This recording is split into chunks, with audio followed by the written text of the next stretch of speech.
बिल्कुल। यहाँ एक सुंदर और शिक्षाप्रद हिंदी कहानी है, एक राजा और उसके बेटे की कहानी। राजा और उसके बेटे की परीक्षा। बहुत समय पहले की बात है।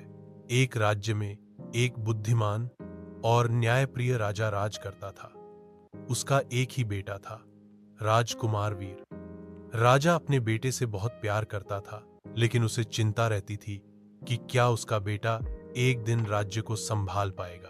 राजकुमार वीर बहादुर तो था, पर वह बहुत लापरवाह और आराम पसंद था।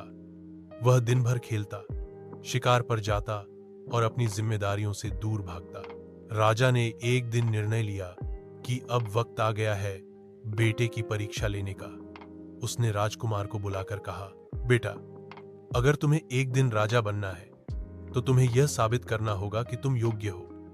अगले 1 साल तक तुम्हें पहाड़ी गांव की देखभाल करनी होगी, जहां बहुत समस्याएं हैं। अगर तुम सफल रहे तो मैं तुम्हें अपना उत्तराधिकारी घोषित कर दूंगा।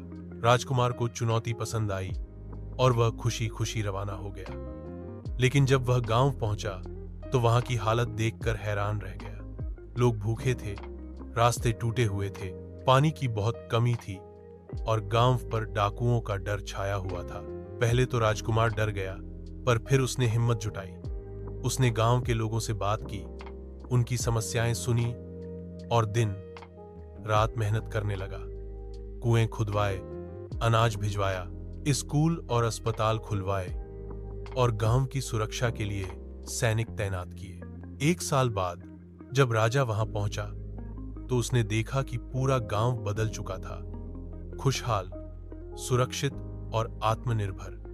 गांव वालों ने राजा से कहा, महाराज, हमें ऐसा राजा चाहिए जो हमारे बीच रहकर हमारी तकलीफ समझे, और वह है राजकुमार वीर। राजा की आंखों में गर्व के आंसू आ गए। उसने सबके सामने घोषणा की, आज से राजकुमार वीर ही इस राज्य का नया राजा होगा।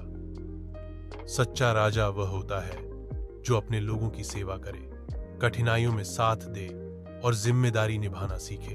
अगर आप चाहें तो मैं यह कहानी चित्रों के साथ, कविता के रूप में या नाटक की तरह संवादों में भी प्रस्तुत कर सकता हूं।